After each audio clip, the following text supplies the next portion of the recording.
Bonjour à toutes et à tous, nous sommes le lundi 3 octobre 2022, il est 16h à Ouagadougou, la même heure à Kaya, à 60 km de la capitale et partout au Burkina Faso. Merci de nous suivre sur la radio-télévision Fanfan Musique.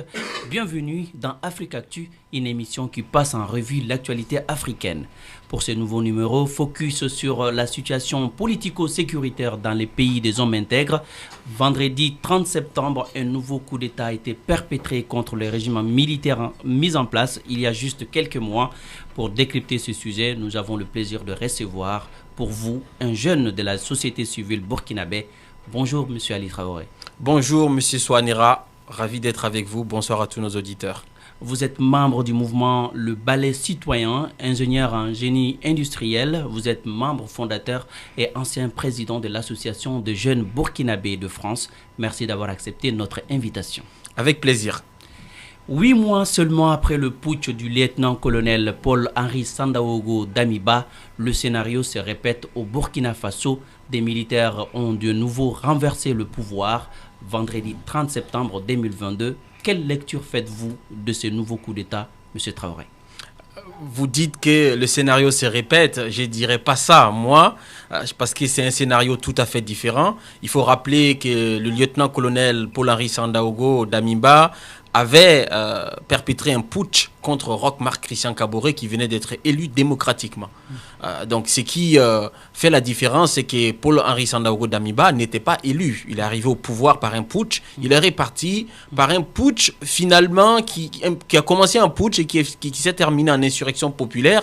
Pourquoi? Parce que tout simplement, une fois que les militaires qui ont perpétré ce putsch-là, avec le capitaine Ibrahim Traoré, ont parlé à la télévision, la population s'est spontanément solidarisée avec cette initiative et a contribué à faire partir Damiba. Concrètement, M. Traoré, qu'est-ce qui explique ce nouveau coup d'État selon vous? Est-ce que cette situation était prévisible? Il faut dire que le Burkina Faso est frappé depuis déjà 2016 par l'hydre terroriste qui a gangréné le Burkina Faso de part et d'autre et qui est en train d'envahir l'ensemble du pays. C'est ça le contexte actuel au Burkina Faso. En parallèle, le Burkina Faso est en train de chercher son modèle politique, est en train de construire sa démocratie à lui, une démocratie qu'elle veut, en tout cas, ou plutôt qu'il veut, ancrée dans ses réalités locales. Donc c'est dans ce contexte qu'interviennent ces changements-là. Il faut dire que Roch-Marc Christian Kaboré en 2016 a été élu après des élections. Ensuite, il a été réélu en 2021 et c'est là qu'il y a eu un coup d'État. Pourquoi? Parce que tout simplement, l'hydre terroriste n'avait pas pu être jugulé par Roch-Marc Christian Kaboré malgré les efforts qu'il a faits et malgré les décisions nombreuses qu'il a prises de remaniement de l'armée. Donc à partir de là, Paul-Henri Sandaogo Damiba a jugé avec ses acolytes militaires que les décisions n'étaient pas bonnes et il est arrivé au pouvoir. Effectivement, le peuple burkinabé en a été lassé des mauvaises décisions de Roch-Marc Christian Kaboré. C'est la raison pour laquelle quand Damiba est arrivé au pouvoir, le peuple est resté, je dirais, stoïque, observateur. Il n'a pas apporté forcément son soutien. Il n'a pas réagi pour défendre Roch parce que Roch n'était pas défendable. Des décisions qui étaient prises ne répondaient pas aux attentes du peuple puisque la sécurisation du territoire tardait à venir. Justement, qu'est-ce qu'on peut reprocher au colonel Damiba? J'y arrive justement. Ce qu'on peut reprocher à Damiba, c'est exactement ce qu'il lui-même a reproché à Roch et a perpétré son coup d'État. C'est d'avoir échoué à juguler les problématiques de terrorisme sur le territoire burkinabé. C'est exactement ce que Damiba lui reproche et aujourd'hui c'est ce qui est reproché à Damiba, mais en plus de cela, c'est son arrogance. Au mois de mai dernier, Damiba, une fois qu'il était au pouvoir... Son arrogance, c'est-à-dire? Son arrogance, j'y arrive en tout cas pour que vous nous compreniez ainsi que nos auditeurs. Au mois de mai dernier, à Bobo Dioulasso, qui est la deuxième grande ville du Burkina Faso, Damiba s'exprimait devant des jeunes. Vous savez que les Burkinabés ont une conscience politique assez élevée et dans le débat, on ne laisse rien passer à personne. Et Damiba, il avait été assez secoué par les jeunes au point où il est sorti de ses gonds et il a fait comprendre que celui qui n'était pas content pouvait faire son coup d'État et faire ce qu'il veut. Donc, en partant de ce principe, il avait ouvert la porte à cela. Mais ces propos ont été jugés arrogants par les Burkinabés. Le Burkinabé souhaite avoir des dirigeants humbles, des dirigeants qui sont à l'écoute. Et Damiba n'a pas du tout su être à la hauteur de cela, de ses attentes. Est-ce que dans ce cas, on peut parler de la rectification de la transition, comme ça s'est passé au Mali entre le colonel Assimi Goïta et l'ancien président de la transition, Bandaou, au Mali? Il est trop tôt pour faire ce parallèle, puisque aujourd'hui, on a le capitaine Ibrahim Traoré et ses hommes qui disent qu'ils font partie du MPSR et que Damiba avait trahi leur vision. Donc, ils souhaitent faire une rectification.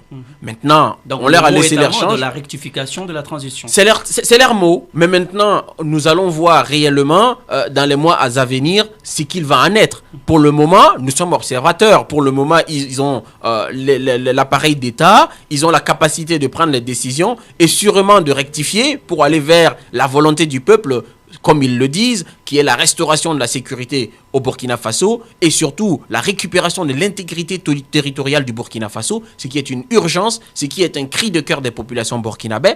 On verra s'ils réussissent réellement leur pari. Et c'est là qu'on pourrait parler de rectification ou plutôt de dérive qui s'accumulent. Alors, coup d'État dans le coup d'État, est-ce qu'on peut dire que c'est devenu la mode en Afrique de l'Ouest avec ce qui vient de se passer au Burkina Faso? Ce qui est sûr, on peut faire des coups d'État, ça c'est sûr. Aujourd'hui, le système et les institutions africaines, et surtout en Afrique de l'Ouest, et particulièrement au Burkina Faso, puisque c'est de ça qu'on parle, ne semblent pas capables de prévenir les coups d'État. Ce qui veut dire qu'il faut qu'on se pose les questions sur nos mécanismes politiques et sur aussi la capacité de nos dirigeants à répondre aux attentes des populations. Parce que si vous voyez que les coups d'État sont soutenus par les populations, c'est peut-être que les dirigeants n'ont pas pris les bonnes décisions. Et je dirais même pas peut-être, il est sûr que les dirigeants qui étaient en place n'avaient pas pris les bonnes décisions.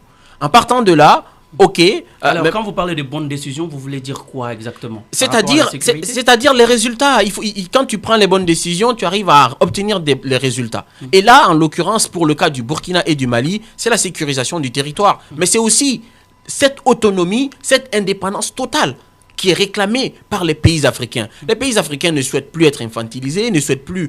les populations africaines ont compris les mécanismes, je dirais, de rapport de force géopolitique à travers le monde et ils ne souhaitent plus que nous soyons des spectateurs, ils souhaitent que les États africains soient des acteurs. Alors, justement, parlant de la sécurisation du territoire burkinabé, est-ce que la situation sécuritaire a véritablement évolué depuis le premier coup d'État du lieutenant-colonel Damiba?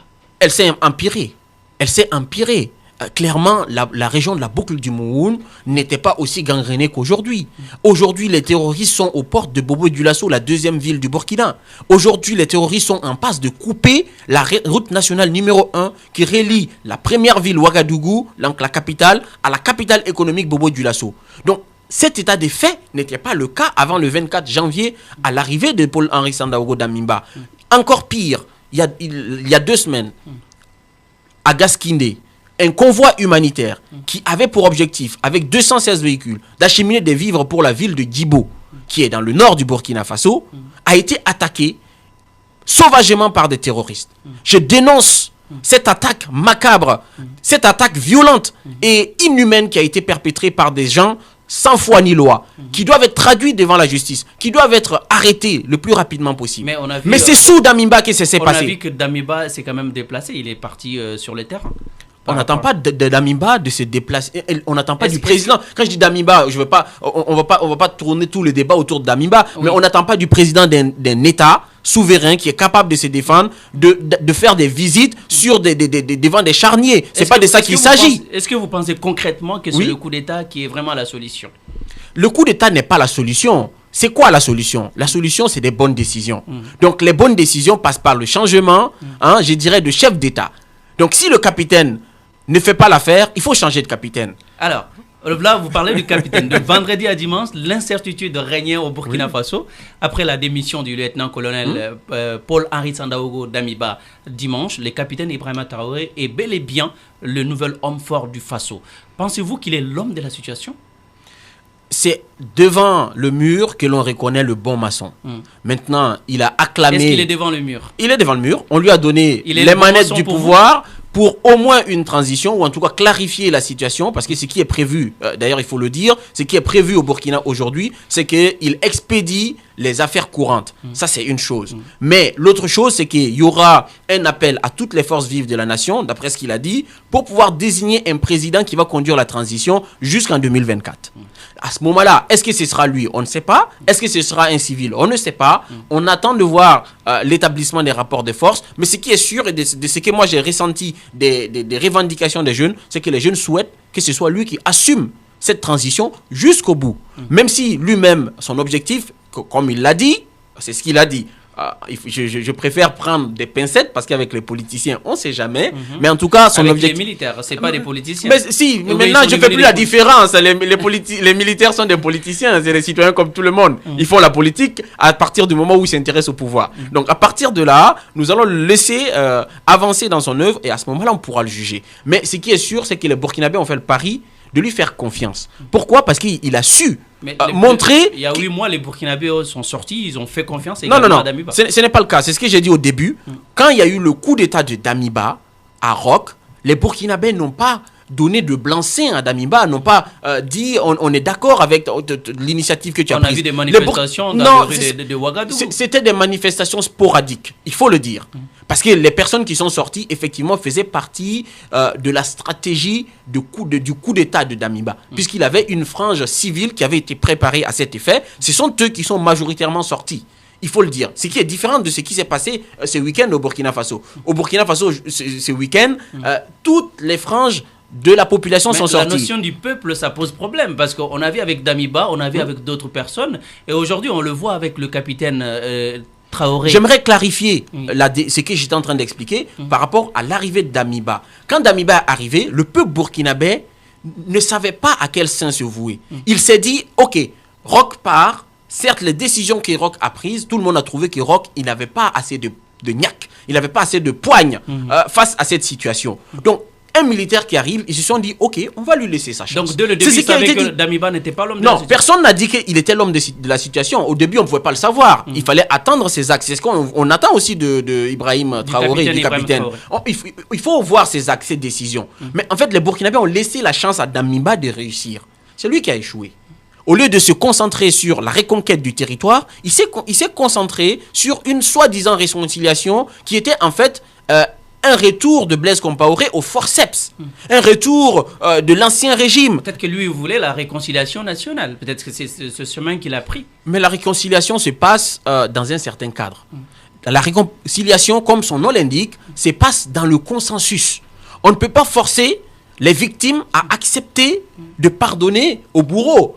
Blaise Compaoré a été condamné à perpétuité par la justice burkinabé. Damiba a foulé, il a foulé au pied l'ensemble des décisions judiciaires, le travail. Je peux vous dire que les avocats qui ont participé au procès de Blaise Compaoré, au procès de l'assassinat de Thomas Sankara et de ses compagnons, ces avocats ont abattu énormément de boulot. C'était des milliers de pages de documents qui ont été épluchés. C'était des milliers de décisions qui devaient être prises par ces juges. Ils ont fait ce travail sérieux pour apporter la vérité et des réponses aux populations et aux victimes. Malheureusement, Blaise Compaoré n'a pas joué le jeu. Il n'a pas du tout souhaité participer à ce jugement. Il n'a pas du tout souhaité prendre la parole ou écrire ne serait-ce qu'un mot au peuple burkinabé pour leur expliquer ce qu'il a fait. Mais on a vu quand même qu'il a envoyé une lettre pour demander... Après, ça, c'est de la démagogie. Il a envoyé une lettre quand même pour demander pardon. Ça, c'est pas une lettre. Ce n'est pas une initiative sincère. À la famille de Thomas Sankara. Non, ce n'était pas une initiative sincère. Pourquoi j'ai dit ça? Parce qu'il a eu l'opportunité de parler, de s'exprimer, de dire ce qu'il a fait. Blaise Compaoré, jusqu'à aujourd'hui, il n'a pas assumé ce qu'il a fait. Il n'a rien dit. De la certitude de cette lettre. Mais dans cette lettre, qu'est-ce qu'il dit? Il dit qu'il demande pardon. Moi, je l'ai vu, la lettre. Dans cette lettre, il prétend demander pardon. Mais pardon pourquoi? Qu'a-t-il fait pour demander pardon? Il ne le dit pas dans cette lettre. C'est qu'on attend de lui. Regardez ce qui s'est passé dans les pays qui ont su mettre en place la réconciliation. Je pense à l'Afrique du Sud, je pense au Rwanda. Ils se sont basés sur le triptyque qui est simple, que tout le monde connaît. C'est d'abord, il faut dire la vérité. Il faut demander pardon. Vérité et réconciliation, on a vu. Oui, mais vérité. Non, pas vérité et réconciliation. Vérité d'abord doit être dite. La justice doit être faite. À partir de ce moment-là, on peut se réconcilier. C'est sur la base de ce triptyque qu'on peut réussir. Et ce n'est pas le cas au Burkina. Damiba, il est allé plus vite que la musique. Et c'est ce qui a fait qu'aujourd'hui, il a perdu toute crédibilité au Burkina Faso. En parlant, vous voulez dire que Damiba n'avait pas une vision? Il avait peut-être une vision, mais à tout dirigeant qui porte une vision, la responsabilité d'expliquer au peuple sa vision, de se faire comprendre. Damiba n'est pas cherché à se faire comprendre. Damiba est resté arrogant sur toute la ligne. Damiba, il a décidé de passer au forceps, d'imposer aux Burkinabés une soi-disant réconciliation qui ne servait que les intérêts de Damiba, ses amis et l'ancien régime de Blaise Compaoré. C'est ce que le peuple burkinabé aussi lui reproche, en plus de son échec cuisant sur le terrain de la lutte contre le terrorisme. Rappelez-vous qu'au mois de janvier, il nous avait donné rendez-vous après 5 mois. Après 5 mois, qu'est-ce qu'on a constaté? Une situation qui s'est empirée. Damiba a montré ses limites.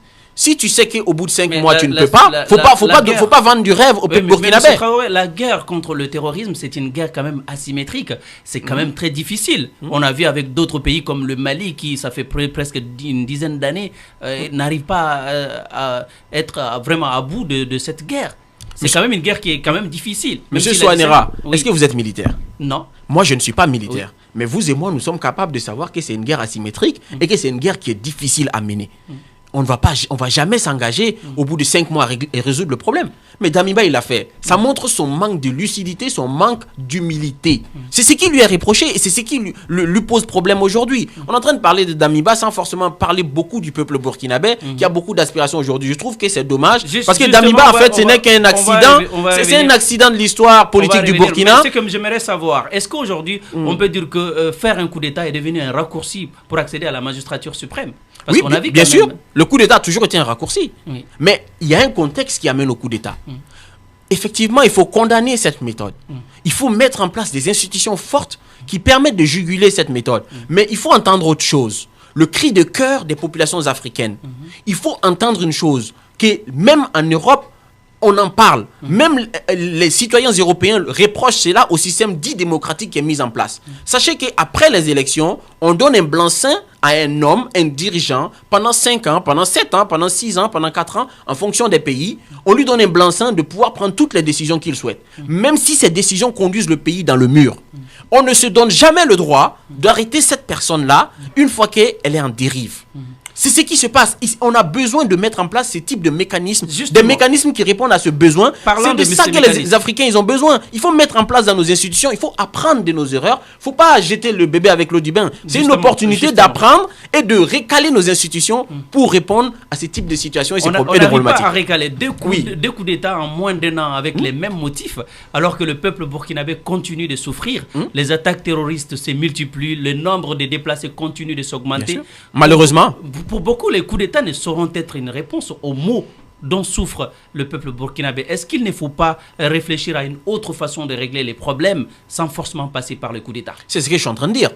C'est ce que je suis en train de dire. Quels sont les mécanismes qu'il faut mettre en place? Mais il faut mettre un raccourci. Si, il faut mettre en place dans notre système démocratique. D'ailleurs, en parlant de démocratie, non, je dirais même pas démocratie. Il faut que nous soyons capables de créer notre propre système politique dans lequel nous prenons en compte l'ensemble de ce type de cas pour pouvoir répondre aux besoins de nos pays, aux besoins de survie. Là, on parle de la survie de nos pays. Là, vraiment, la question sécuritaire, c'est une question basique. Si on parle de démocratie, c'est parce que le Burkina existe. C'est parce que le Mali existe. C'est parce que la Côte d'Ivoire existe. Mais si on n'existe plus, il n'y aura plus de démocratie.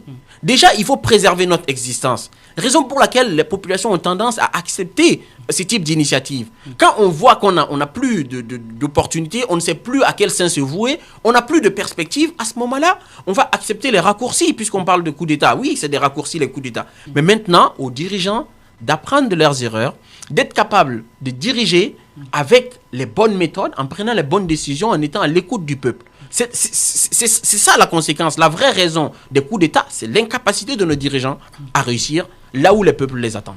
Alors, l'ambassade de France à Ouagadougou et l'Institut français à Bobo-Dioulasso ont été la cible des manifestants après le coup d'État. Comment analysez-vous cet état des faits? Est-ce qu'il y avait une implication française dans ce... C'est malheureux. C'est malheureux de voir que des jeunes s'en prennent à une représentation diplomatique.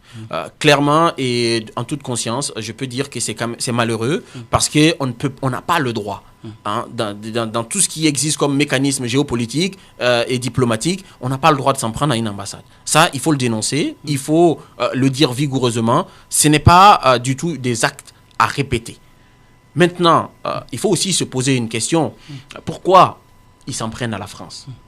Il y a d'autres représentations diplomatiques. Justement, pourquoi la France? Pourquoi la France? Il est temps, je dirais, pour la France de faire son autocritique, d'accepter humblement son autocritique. Le président Emmanuel Macron, il a essayé. Il a été au Burkina, il a été un peu partout en Afrique, mais il n'a pas encore trouvé le bon positionnement. Ce que les Africains reprochent à la France, c'est encore une histoire d'arrogance. C'est encore une histoire, je dirais, d'intérêt bafoué. Intérêt de qui? Intérêt de l'Afrique. Au profit de qui? Au profit des intérêts français, je dirais même pas français, au profit d'une élite française. C'est cette élite française qui doit aujourd'hui se poser les bonnes questions. Est-ce que le positionnement en Afrique est bon? Est-ce que le rapport entre nos États sont les bons? Parce qu'aujourd'hui, l'Afrique vit, je dirais, cette violence terroriste qui est due à qui? Initialement, à l'intervention unilatérale de la France et des États-Unis en Libye, qui a ouvert, je dirais, la boîte de Pandore, où le Niger et le Mali ont vu déferler vers eux une quantité d'armes énorme qui a conduit à des soulèvements, à des rébellions, à l'arrivée des terroristes partout dans le Sahel. C'est la faute de la France. Mais la France ne l'assume pas assez. Au lieu d'être aux côtés, de façon sincère, des Africains, elle veut profiter de cette situation pour implanter des bases militaires. Ce qui est contraire à aux intérêts des Africains.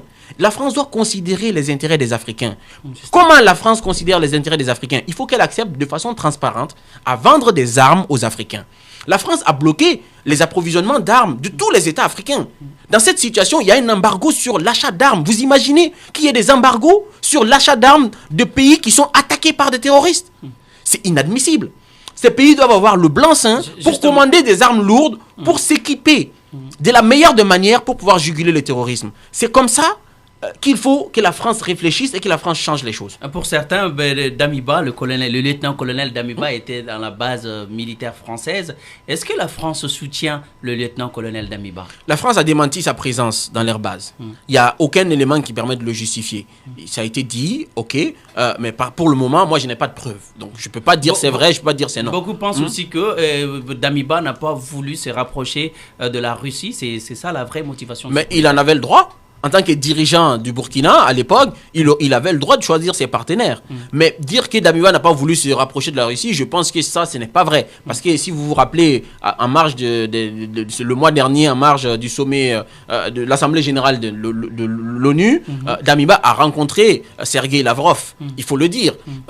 Clairement, ce n'est pas une question de Russie, ce n'est pas une question de France. C'est une question de Burkina Faso. C'est une question d'Afrique. C'est une question d'Africains qui cherchent leur chemin. Vous parlez, c'est une question d'Afrique, on est bien d'accord. Bien sûr. Mais depuis vendredi, on a remarqué quand même des manifestants brandissant le drapeau russe. Est-ce que cela veut dire que le Burkina veut avoir comme partenaire privilégié la Russie dans la lutte contre le terrorisme, comme c'est le cas dans d'autres pays du continent? Ce n'est pas ce que ça veut dire. Ce que ça veut dire, c'est qu'il y a des citoyens burkinabés qui ont un désir d'aller vers la Russie. Mais est-ce que c'est dans les intérêts du Burkina? C'est à nos dirigeants de le décider. On a vu des manifestations, on a même vu des militaires avec le drapeau russe. Oui, c'est ce que je viens de dire, ce n'est pas contradictoire avec ce que je dis. Ce que je dis, c'est qu'il y a des citoyens burkinabés qui souhaiteraient que le Burkina se rapproche de la Russie.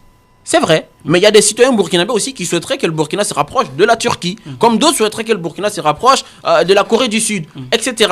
Maintenant, ce n'est pas aux citoyens de prendre ce type de décisions, et heureusement d'ailleurs, parce qu'ils n'ont pas l'ensemble des éléments qui leur permettent de décider. Il faut laisser ça à nos dirigeants. Aujourd'hui, c'est à nos dirigeants de prendre cette décision-là. Par contre, quel que soit le partenaire qui est choisi, il faut que ce partenaire respecte les intérêts du Burkina Faso. Est-ce que c'est cohérent de dire non à la France et de dire oui à la Russie? Je n'ai pas dit qu'il fallait dire oui à la Russie. Non, je n'ai pas dit. Est-ce que c'est cohérent? Moi, je ne me projette pas dans cette posture-là. Moi, je me projette dans la posture où le Burkina est ouvert à l'ensemble des partenaires et que le Burkina se fait respecter et est respecté et respecte l'ensemble des partenaires. Alors, est-ce que la Russie aujourd'hui a la capacité de régler la situation sécuritaire dégradée au Burkina Faso? Il serait bien que la Russie arrive à résoudre le problème en Ukraine. D'abord, avant de s'attaquer au problème en Afrique. Ce qui serait bien, c'est que le Burkina Faso soit capable de se doter d'une armée forte. Et les Burkinabés eux-mêmes soient capables de se doter d'une armée forte, équipée, bien sûr, là, à ce moment-là, la Russie pourrait intervenir pour nous vendre des armes, pour nous donner des formations, et également, comme la France, comme les États-Unis, comme tout autre pays avec qui on veut faire un partenariat. C'est de ça qu'il s'agit, rendre le Burkina autonome dans sa défense territoriale. Alors, pour beaucoup d'observateurs, faire un putsch, c'est la partie la plus facile du défi. Mais le plus dur, c'est là où 99% échouent, c'est dans la gestion du pouvoir. Après, répondre aux aspirations du peuple. Êtes-vous d'accord avec cela? Est-ce que Damiba a répondu quelque part les aspirations du peuple burkinabé? Non, s'il avait répondu aux aspirations du peuple, le peuple ne serait pas sorti depuis le vendredi pour prêter main forte à des jeunes qu'ils ne connaissent même pas. Ibrahim Traoré, le capitaine Ibrahim Traoré, nous ne le connaissons pas. Moi, je suis Traoré, il est Traoré, mais je ne le connais pas. Il a vécu dans ma ville, mais je ne le connais pas. Je n'ai aucun intérêt envers lui, comme la majorité des Burkinabés. Mais ils l'ont défendu. Pourquoi ils l'ont défendu? Parce que tout simplement, Damiba était aux antipodes des attentes des Burkinabés. Oui, mais là, vous avez parlé, on va revenir un peu sur la réconciliation nationale, un chemin qu'avait pris l'ancien président Damiba. Est-ce que cela faisait partie des objectifs de départ? Absolument pas. Ça ne faisait pas du tout partie des objectifs de départ. Ce qui faisait partie, c'est effectivement de mobiliser l'ensemble des forces vives du Burkina pour lutter contre le terrorisme. Mais en aucun cas, une réconciliation bafouée, une réconciliation, je dirais, qui foulait les droits et la mémoire des victimes, n'était au programme. Ça, il faut tout de suite dire que non. Alors, ce putsch fait par le capitaine Ibrahima Traoré est le 9e coup d'État, si je ne me trompe pas, au Burkina Faso. Le premier a été perpétré en 1966 contre le président Maurice Yaméogo. Tous les coups ont été perpétrés par des officiers qui ont comme grade lieutenant-colonel, capitaine, entre autres. Seul un coup a été perpétré par un officier supérieur en la personne du général Gilbert Gendéré le 17 septembre 2015. Qu'est-ce qui explique cela? Il faut dire que quand on Est-ce qu'il y a un problème au niveau de la chaîne de commandement? En fait, dans les définitions, je sais que dans les termes techniques en géopolitique, les gens ont tendance à faire des raccourcis. Tout ce qui est changement forcé de pouvoir, et non par la voie des urnes, est considéré comme un putsch. Mais il faut dire que dans l'histoire du Burkina, il n'y a pas eu systématiquement que des putschs. Il y a eu des putschs. Mais le premier, le 3 janvier 1966, qui a conduit au départ du premier président Maurice Yaméogo du Burkina, au profit du général Sangoulé Lamizana, il faut dire que c'était une insurrection populaire. C'est la population qui s'était mobilisée et qui avait, entre guillemets, dégagé Maurice Yaméogo parce qu'avec son frère, ils avaient fait du Burkina Faso un patrimoine familial. Ça, il faut le dire. Le Burkinabé, il est conscient depuis belle lurette. Avec l'ancien président Blaise Compaoré en 2014. C'était pas à ce point, parce que à cette époque-là, oui, il y a eu une insurrection, c'était une insurrection, mais la manière dont l'État avait été gangréné, c'était pas la même chose, c'était une moindre mesure. Déjà, c'était une moindre mesure et la population ne l'avait pas accepté. Encore face, je dirais, à Blaise Compaoré, c'était encore une insurrection populaire, même s'il y en a qui appellent ça un putsch. Non, c'est la population qui est sortie et qui s'est mobilisée. Bien sûr, il y a eu des catalyseurs, il y a eu des acteurs politiques de la société civile, dont le balai citoyen, etc., qui étaient mobilisés sur le terrain, mais c'est la population qui est sortie. Cette nuit-là, ce qui vient de se passer, ce week-end, pardon, ce qui vient de se passer aussi, on peut dire que c'est un putsch au départ, mais ça a commencé en putsch et ça s'est terminé en insurrection puisque la population a prêté main forte aux militaires. Au final, c'est la population qui a protégé les militaires putschistes contre une riposte potentielle de Damiba. Donc vraiment, effectivement, tout ça, ça permet de clarifier le contexte burkinabé, mais ça permet aussi de dire tout dirigeant burkinabé doit comprendre et chercher d'abord à comprendre, à faire de sa priorité la compréhension des attentes de la population burkinabé. C'est ce qui lui permettra de réussir. Tant qu'on n'arrive pas à faire ça, un dirigeant ne pourra pas se maintenir au Burkina Faso jusqu'à la fin. Alors, le pire a été évité avec le rôle des autorités coutumières et religieuses. Damiba a finalement accepté de démissionner tout en posant sur la table 7 conditions selon les responsables religieux et coutumiers. Donc, c'est ce qu'on a vu dans la déclaration. Que pensez-vous de ces 7 conditions posées par Damiba? Les 7 conditions de Damiba n'engagent que Damiba. La preuve en est que le capitaine Traoré... Mais ça engage aussi le capitaine Traoré. Ça n'engage en rien. Non, justement, le capitaine Traoré, aux antennes d'un de vos confrères, il a parlé de souhait. Il n'a pas parlé de conditions. De toutes les façons, Damiba n'avait pas de conditions à poser puisqu'on ne lui laissait pas le choix. Le peuple était dehors et demandait à ce qu'il parte. Donc, il n'a pas de conditions à nous imposer. Et en plus, si on regarde la liste de ces conditions, je ne sais pas, en fait, c'est ce qu'on appelle enfoncer une porte ouverte. Enfoncé, il a parlé de la poursuite des activités. On n'a pas eu besoin de lui pour savoir qu'il fallait poursuivre les opérations. Le respect des engagements pris avec la CEDEAO. Le Burkina a toujours respecté ses engagements. Donc, ce qui veut dire que les MPCR, dirigés par le capitaine Traoré, vont respecter cet engagement. Les élections auront lieu à date échue. De toutes les façons, si les conditions matérielles le permettent, si les conditions politiques le permettent et sécuritaires, il faudrait le faire. Il faudrait aller aux élections en 2024. Alors, dans les communiqués du MPCR, il a été noté que le capitaine Ibrahima Traoré assure l'expédition des affaires courantes de l'État jusqu'à la prestation de serment du nouveau président du Faso, désigné par les forces vives de la nation. Est-ce qu'on peut s'attendre à un président civil pour conduire la transition, comme ça a été avec Kafando, ou c'est le capitaine Traoré même qui va garder le pouvoir? Toutes les options sont ouvertes. Aujourd'hui, il n'y a aucune porte qui est fermée, à ce qui me semble. Donc, ce sont les forces vives, vraiment tous ceux qui contribuent à la vigueur de l'activité politique au Burkina Faso, qui vont définir, ou en tout cas choisir, qui va conduire cette transition. Alors justement, j'ai parlé du rôle des autorités coutumières et religieuses. Comment voyez-vous ces autorités? Comment elles ont fait pour pouvoir vraiment éviter le pire au Burkina entre les deux fractions de l'armée? Et vous voyez que plusieurs coups d'État au Burkina Faso, plusieurs années, plusieurs scénarios différents nous ont permis en tout cas d'apprendre et de mettre en place et de mobiliser des mécanismes qui permettent de sécuriser l'intérêt supérieur de la nation. Et ça, tous les Burkinabés en sont conscients. Tous les Burkinabés sont conscients de l'intérêt supérieur de la nation, raison pour laquelle on s'appuie sur ces autorités religieuses et coutumières pour apaiser les situations de tension et ramener souvent les protagonistes à la raison. C'est vraiment des mécanismes qui sont importants, qu'il faut en tout cas garder, qu'il faut encadrer et qu'il faut préserver pour nous permettre justement de pouvoir arbitrer dans ces moments difficiles. Est-ce qu'il ne fallait pas utiliser ces mécanismes pour éviter le coup d'État?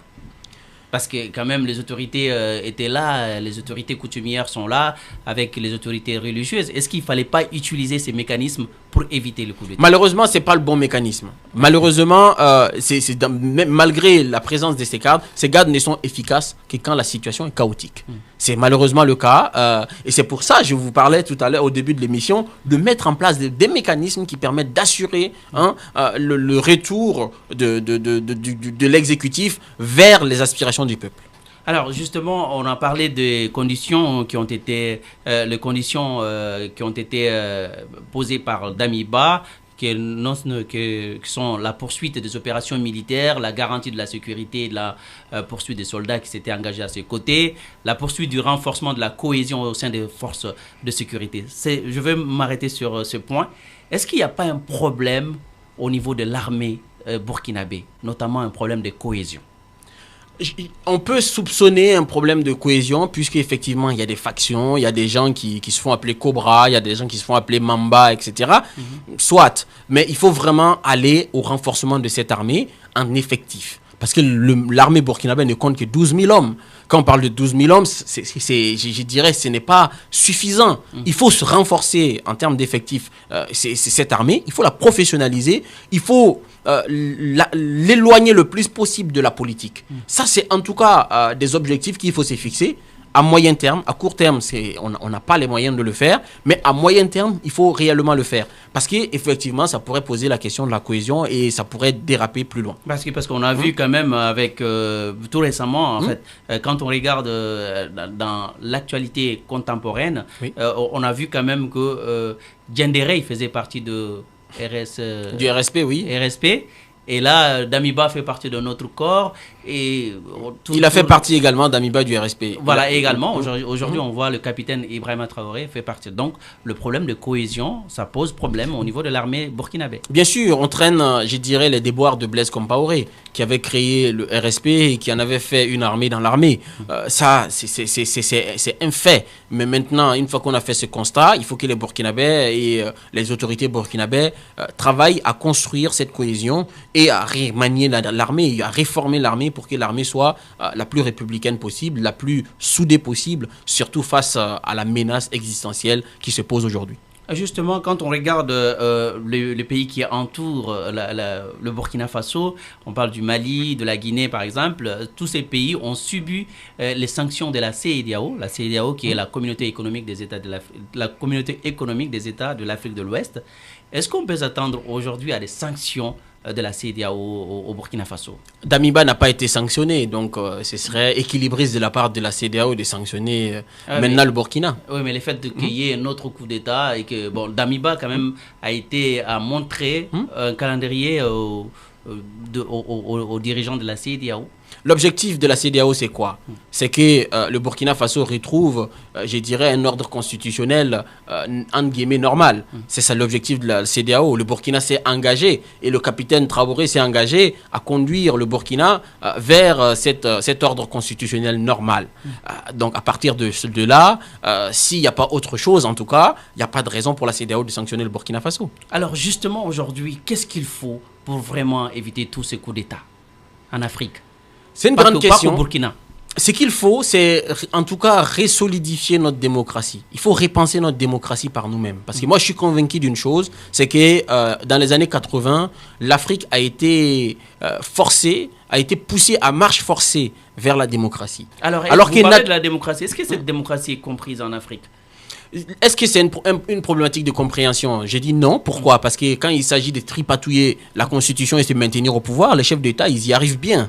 Donc, il n'y a pas un problème de compréhension. Il y a quoi comme problème exactement? Il y a un problème, je dirais, de rigueur. Il y a un problème d'adéquation du système démocratique avec les réalités culturelles, historiques, politiques des pays africains. Raison pour laquelle il faut que les pays africains acceptent de s'assumer, acceptent de repenser par eux-mêmes le modèle qui leur convient. Si on regarde la démocratie à travers le monde, chaque pays dit occidental ont leur mécanisme. La démocratie en Italie, vous voyez que c'est pas la même chose qu'en Espagne, c'est pas la même chose qu'en France, c'est pas la même chose qu'aux Pays-Bas. Chaque pays construit la vision politique qui lui sied, qui lui ressemble et qu'il souhaite en tout cas mettre en place chez lui. C'est la même chose qu'il faut faire en Afrique. Parce qu'aujourd'hui en Afrique, on a tous pris ce système dit démocratique et on s'en accommode, on veut l'appliquer coûte que coûte, vaille que vaille, alors que forcément dans nos réalités, il y a des choses à prendre en compte. Si on les oublie, ça nous rattrape à chaque fois. Donc la démocratie n'est pas adaptée à nos réalités. En tout cas, en tant que telle. Je pense que l'Afrique doit être plus ambitieuse que ça. Au lieu de copier-coller ce qui se passe chez les autres, ce que les autres ont soi-disant pensé, c'est à nous de nous repenser et de penser notre système politique et de le mettre en place. Aujourd'hui, il y a un problème de gouvernance, c'est ce qui amène le coup d'État d'ailleurs, mais il y a un problème aussi crucial qui est également le problème de sécurité et qui fait au niveau du Sahel, notamment avec le pays comme Burkina Faso, le Niger, le Mali, etc. Est-ce qu'aujourd'hui, qu'est-ce qu'il faut réellement pour endiguer? Parce que quand on regarde les djihadistes, enfin, les terroristes, et quand ils voient un coup d'État, ils sont contents parce qu'ils disent peut-être que... Parce qu'ils sont très forts également dans la communication. Aujourd'hui, qu'est-ce qu'il faut faire pour faire face à cette situation sécuritaire? La vérité, elle est difficile à entendre aujourd'hui, et surtout dans le contexte qui est celui du Sahel. La vérité, c'est que les États africains ont échoué à travailler ensemble. Parce que c'est une menace qui est existentielle à l'ensemble des États africains. Dès le début, dès l'arrivée des premiers terroristes sur le continent africain, si on avait tiré les leçons de ce qui se passait au Moyen-Orient, on aurait dû mettre en place une organisation militaire dotée en effectifs, dotée en matériel suffisant, capable d'intervenir partout dans la bande sahélienne pour neutraliser tout terroriste. Cela n'a pas été fait. Oui. Et cela se fait de plus en plus sentir. Cela se fait de plus en plus urgent. C'est la meilleure manière. Même si aujourd'hui le Burkina arrive à juguler le terrorisme sur une grande partie de son territoire, il n'arrivera pas à reconquérir 100% de son territoire. Parce que la gangrène, elle est au Mali, elle est au Niger. Et les frontières, on ne peut pas les tenir. On ne peut pas les tenir permanemment. En tout temps, en tout lieu, dans toute situation. Parce que les frontières sont poreuses. je dirais pas poreuses, je dirais aujourd'hui on n'a pas la capacité de les tenir. On pourrait les rendre hermétiques, les frontières, mais il nous faut les effectifs, le matériel et surtout la coordination nécessaire entre les armées qui sont attaquées. Aujourd'hui, il manque cette coordination. Raison pour laquelle le Mali fait défaut dans ses schémas, raison pour laquelle la Mauritanie fait défaut, même l'Algérie fait défaut. Beaucoup parlent de cette problématique et disent oui, au niveau de la CEDEAO, il faut que la CEDEAO agisse. Mais il n'y a pas que la CEDEAO. C'est tout cet ensemble, l'Algérie, le Maroc, la Mauritanie, qui doivent s'allier avec les pays de l'Afrique subsaharienne pour juguler cette problématique, parce que tôt ou tard, tout le monde sera touché. Voyez la Côte d'Ivoire, voyez le Bénin, voyez le Togo. Je peux vous dire que si on laisse la situation comme ça et que chacun pense qu'il va réussir à empêcher les terroristes d'arriver chez lui, il aura une belle surprise à partir d'un moment. Alors, en vous entendant parler, on sent que c'est une problématique africaine et qu'il faut des solutions africaines. Mais on voit aujourd'hui des panafricanistes ou voilà, ceux qui se disent panafricains essayent de brandir le drapeau russe ou le drapeau, je ne sais pas, le drapeau américain pour pouvoir dire que la solution peut venir de là-bas. Est-ce que vous êtes d'accord de cela? La solution ne viendra que d'Afrique. La solution ne peut pas venir de l'extérieur. Ce qui peut venir de l'extérieur, c'est des ingrédients que les Africains auront choisis et dont ils ont réellement besoin et qu'ils vont acquérir dans des conditions d'échange équitables. C'est exactement ce qu'il nous faut. En dehors de ça, compter sur la France, ça ne marchera pas. Parce que la France a son propre agenda géopolitique. Compter sur les États-Unis, ça ne marchera pas. Les Américains ont leurs propres priorités. Compter sur la Russie, ça ne marchera pas. Parce que la Russie aussi a ses intérêts à défendre. Il faut arrêter d'être naïf. Nous, les Africains, on a été trop longtemps naïfs et on continue à l'être. On pense que la France n'a pas réussi. Ah ben, ce sera la Russie. Mais ça ne va pas marcher. Pourquoi? Si on reste toujours dans les mêmes bases d'échange inéquitables, la Russie aussi va échouer. La France, certes, elle n'est pas aussi puissante militairement que la Russie, mais la réalité est que, sur le terrain, il n'y a que nous-mêmes qui sommes capables de prendre les bonnes décisions pour notre survie. Ce ne sont pas les autres. Les autres prennent les décisions pour leur propre survie. Et souvent, et la plupart du temps d'ailleurs, c'est contradictoire avec la nôtre. Alors, est-ce que le nouvel homme fort, on va revenir à lui, qui est le capitaine Ibrahim Traoré, est-ce qu'il va respecter ses engagements où il aura de nouvelles dispositions en ce qui concerne, par exemple, les délais par rapport aux élections, entre autres? J'aimerais revenir au terme homme fort. Je pense que oui, il faut qu'aujourd'hui nous comprenions que des hommes forts, ça n'existe pas. La preuve d'Amiba, qui était l'homme fort il y a une semaine, aujourd'hui il n'est pas là. Oui, c'est comme la notion du peuple également. Non. Le peuple peut applaudir aujourd'hui et demain applaudir quelqu'un. Oui, mais la notion de peuple n'est pas subjective. La notion de peuple, elle est concrète parce qu'on parle d'êtres humains qui sont là, qui sont palpables, qui mangent, qui sont engagés et qui sont dans leur pays, qui vivent et qui aspirent au bonheur. Le peuple, il existe. Par contre, l'homme fort, qu'on se dise la vérité, aucun homme n'est fort. Mais chacun existe et chacun l'utilise à sa manière. Parce qu'on dit le peuple est derrière moi, alors que souvent... Si le peuple est vraiment derrière soi, quand on se retourne, on le voit. Damiba, il a été bien seul ce week-end. Clairement, il faut dire une chose, ce terme d'homme fort, je pense qu'il faut arrêter de l'utiliser. Ça n'existe pas des hommes forts. Il faut de l'humilité. Si Traoré pense aujourd'hui au Burkina qu'il est l'homme fort, qu'il se détrompe. C'est pas parce que hier les Burkinabés l'ont défendu, l'ont adoubé, qu'il a un blanc-seing, qu'il a le droit de faire tout ce qu'il veut. Les Burkinabés le soutiennent sur la base des engagements qu'il a pris. S'il tient ses engagements, nous serons un seul homme derrière lui.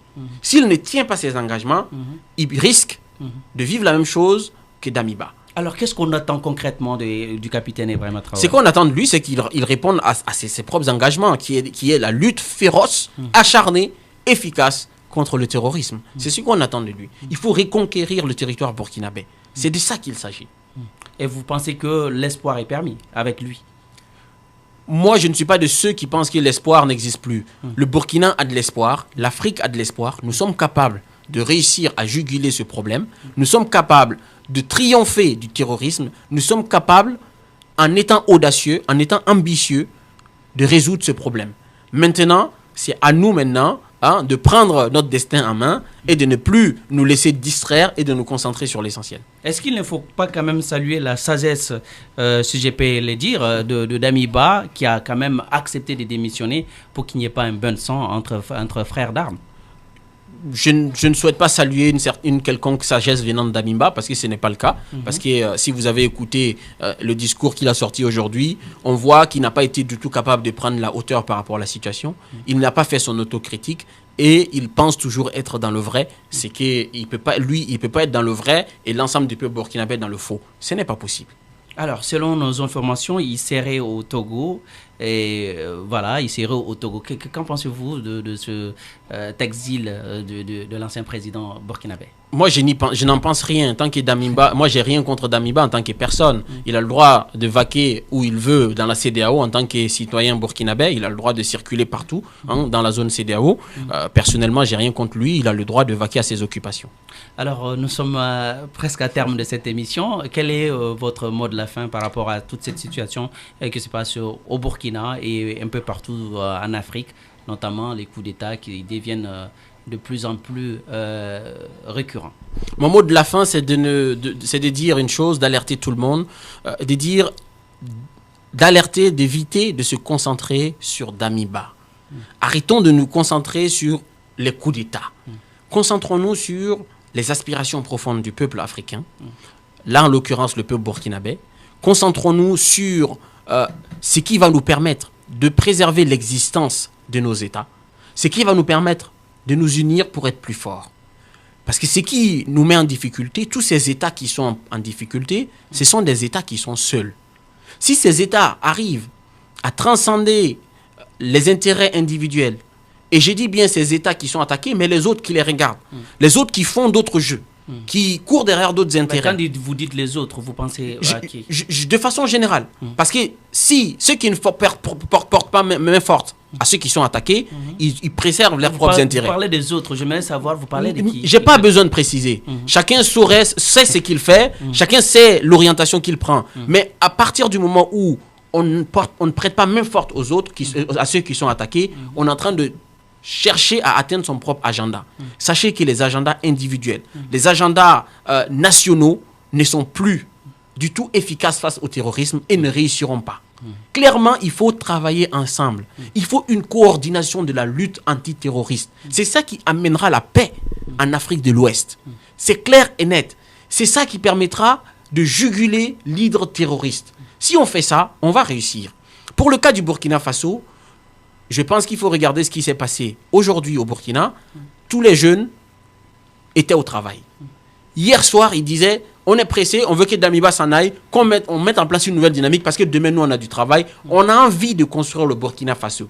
C'est cette dynamique positive, cette énergie positive que moi, je préfère garder, que je préfère regarder en toute humilité, mais aussi en toute clairvoyance. Je ne dis pas que tout va bien, je dis que la jeunesse burkinabé est prête à construire le Burkina Faso et elle représente plus de 70% de la population burkinabé. Donc je suis rassuré que le Burkina a un avenir. Maintenant, à nous de construire le présent, tous ensemble, pour pouvoir atteindre cet avenir radieux.